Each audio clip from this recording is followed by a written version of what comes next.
Hi, it's me again with Corel Draw Tips and Tricks, and I think I'm going to finish out this series with this one, number 6. You could keep going, but what I would suggest, this is big. These are 12 by 12 tile. So for your very first one, I would make them like maybe 6 by 6, and that's very easily done. You can see I have 4 layers. One of them is blue, one of them is red, one of them is green, one of them is yellow. And I suggest not painting them. I just did the color so you could see them.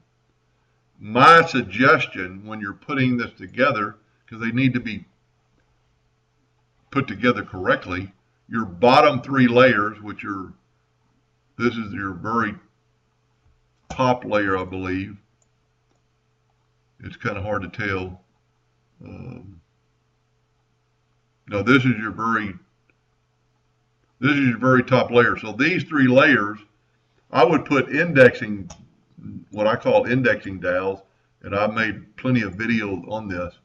So on your very first one, your bottom layer, I would make the size of a dowel. Let's say it's a 1/4 inch dowel. And I'd hit P and put it in the center of the page. And then I would move it. Let's just select them both and move it to the top. Now let's move it down a 1/2 inch. And now let's move it over. Let's make a duplicate. 1, 2, 3, 4, 5, 6, 7, 8, 9, 10. Okay. Control D, put it in the center of the page. Select it with the shift tool and hit B and move it up a 1/2 inch. And then 1, 2, 3, 4, 5, 6, 7, 8, 9, 10. We can delete this one. We didn't need it. Now I would make a duplicate of this, Control D, and just move it out of the way. Then I would get rid of this box. You still got your 2 dowels. Take your other two more, because you don't want to do the top one because you can't hide the dowel. But these other layers are going to, and if you don't know this, take a piece of scrap plywood and measure your dowel and make this really tight so it will stay in place when you're gluing it together. Control D and make a duplicate of it. Nudge it out of the way.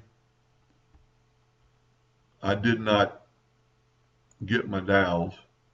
So let's put it back in the center of the page. Take your dowels, select them both, Control D. Let's move our nudge factor to 12. Let's move our whole thing 1, 2, 3. Grab our dowels. We've made duplicates of them. 1, 2, 3. Now those dowels are in the same spot. We can get rid of this one, but just keep your dowels. Your dowel holes are still in the same. And then I don't particularly really know which one's next, but I think that's why you could color code them, and these two look very close the same. Let's bring them a little closer together. This is your next layer. This is your very top layer. P, put it in the center of the page. And because your dowels are already there, you can just group that together, Control G, and then move it over. So when you stack these up, let's put them all on top of each other, put P. That's the way it's going to look. Your dowel holes are in the same spot, and you're good to go. And then you would glue these 3 together, and then glue the last one together. I must have ungrouped it and did not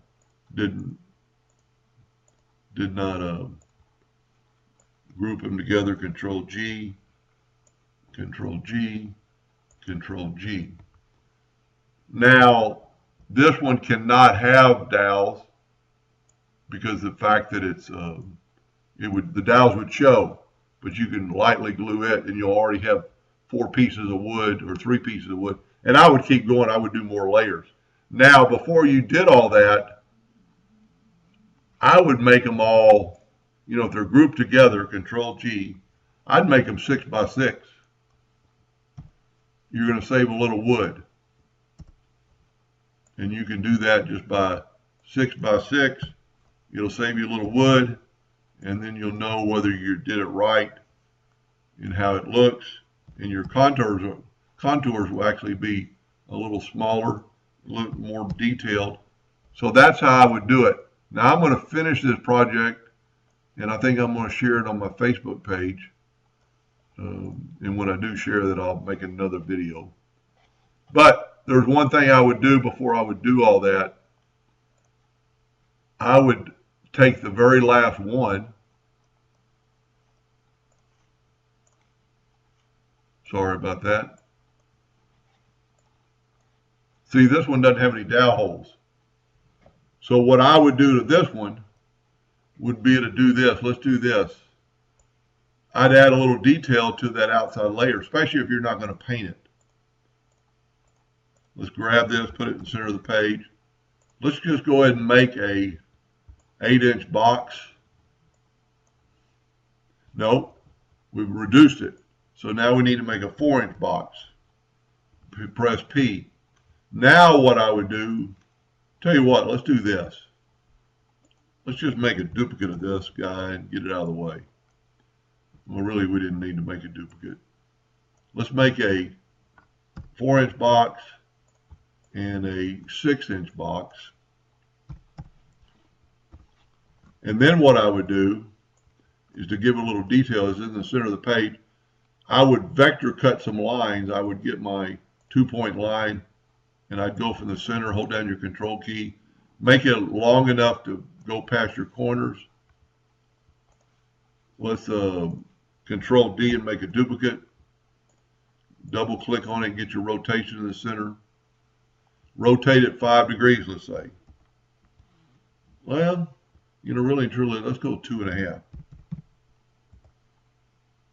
Well, it has to be divisible by 360, so let's go 2 degrees. Control D. And this is something you could do with step and repeat, probably. And I hope I made my line long enough. But I'm not going to go all the way around, because my laptop will probably die if I go too fast. But you've got all those. And then all you have to do, you could back minus front, but just take your virtual segment delete key and delete those lines, delete those lines, delete those lines. And what I mean by vector engraving, if this was all the way around, it would look pretty cool. I would make this red. I would make these lines black, and then color map it. If you don't understand that, there's plenty of videos. And you vector cut this so fast, it won't go through all the way through. Like if your plywood, if you have to cut it at 5 speed, cut this at 50 speed. It's going to zoom through here and make these hash marks all the way around. And then that would be your very top layer. Now, with that said, your very top layer, and this is how you, so this was our top layer. The best thing to do, especially if you had it all the way around, you could use center of the page. But you could just bring this in and make it work. You'd actually probably have to use the inside with the pick tool to go to that corner. But if you were all the way around, I guarantee center of the page would work. Let me get a little bit closer. Well, that line doesn't meet up. So it's going to be hard. But if you're all the way around, you just hit center of the page. Well, there we go, because the other drawing was at center of the page. So these lines are going to go all the way around and give it a little look to it. Anyway, I hope that wasn't too confusing. Now, you do want to do your dowels after you make your 6 inches, because let's see what we changed our dowels. Let's ungroup that, and now that dowel is 1/8 of an inch dowel because we reduced it in half. So you'd want to make it 6 inches or whatever size. If you trust yourself, I mean, that's 12 inches is eating up a lot of plywood. And I suggest not painting them. I think the layers of the wood look better. I've done it both painted and not, and to me the wood looks better than the painted. Anyway, I hope that helped a little bit, and thank you for watching.